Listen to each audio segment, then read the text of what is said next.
Hi people, a quick introduction to the new wireframe. As you can see, we have a light change, especially on the top. On the top we have the goal recipe or the goal config that can be rephrased any way we want, but it basically includes all the goal score settings that we had before. So here in this white desktop version, you have this drop down, clicking and setting your goal score, and if it's not selected, it should be set to neutral, just to understand the function. So we have all these different options. So calming and dominant or dominance, those are actually things that already changed in the goal config. So if you haven't seen it, that's something new. So before it was high, neutral and low, and now it changed to actually show what it means. So it's positive, neutral and negative for emotional loading. Yes, so and then here you can enter these previously named dimension words. It's basically associated with. So here you set your goal score. Based on this goal config, you can now go ahead and enter some claims. So here in this section, it's actually labeled you are comparing, or what you are comparing, or we can even be more descriptive here. And we have large entry fields, input fields, and as you can see, it's intended to have a scroll function here, so you can actually go down and we can set a limit at maybe 5 at a time, but to give people a visual cue that it's supposed to be something longer, so either one sentence or even a text, it should be a big input field. So you have 1, 2, 3 on your first site, and you can scroll down and enter more if you like, if you desire. Maybe we can even add a plus here. So it's very direct feedback to say, okay, here I want to add another one. Okay, so what happens if you enter something here? What should happen now is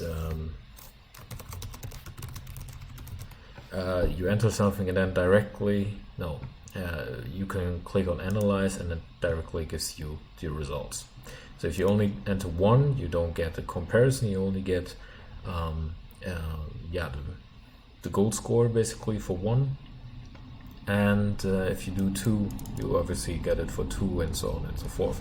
So here on the right side, actually it's a results section, results overview, and here you can see then some kind of visualization. So don't put me fix on this ones here, but it's some kind of nice visual cue that tells you, okay, this is the goal score, and the goal score is kind of the largest for the highest one, and it goes down.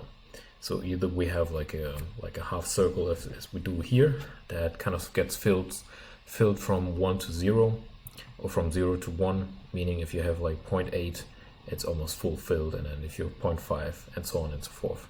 I think that's pretty straightforward. But we can think about a nice visualization, so your input is very much appreciated. Here, that's the overview, the first part. The second part is, as you can see, you can select, it tells you like show details for, and then you can select either your first entry, second or third entry, or also fifth or fourth. If you have that, so you can select it, and then you will have a more detailed look into the results that this goal score is made of. So you're gonna have not goal score here, but just the importance, the valence, arousal, and dominance, and so on. And then we have, I figure a bar graph for now would do it, but if there's any better representation, but yeah, some comparing graphic that shows you with nice visual cues, very simple, straightforward. I find a bar graph to be working that way. What are the concrete scores on the different variables that you've set here on top? So they do need to work together. If here, for example, you have kind of negative, then obviously the valence should be scored as beneficial if it's negative, right? So there we need to put some thought in, but I hope the general idea is clear. So you have entry, of your goal, you have entry of what you're comparing, and you have the results that dynamically change with when you change something here. Yeah, with different sizes you will have different kind of setup,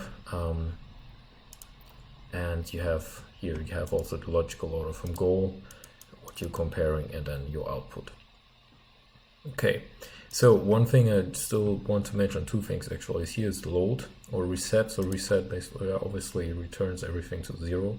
Load is you can something for later on, maybe not for the first iteration, but later on you should be able to load something into your from either your personal account that you have here with NeoFlash, or from some other source, like a document from your computer. As you have it with Google Translate, you can also upload documents there. So you don't need to copy paste, but you can actually upload it. Yes, that's the load button. Second one is more abstract, and we'll put more work into wireframe to actually show that, also for it's more complexity. But if you have a sentence here, just a long list of a string of words, then it would be very great if we could show, as we have in the for the front for the Chrome extension here, you have the highlighted words.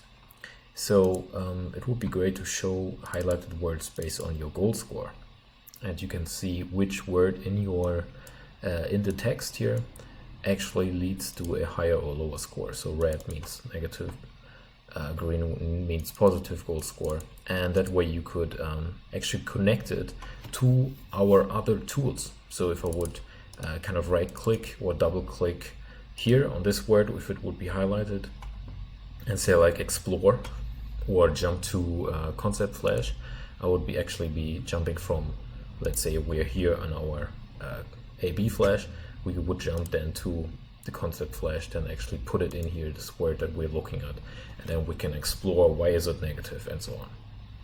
Okay, so far so good. I think it's a quite long video, so I hope you can watch it before we talk tomorrow about how to get this development started.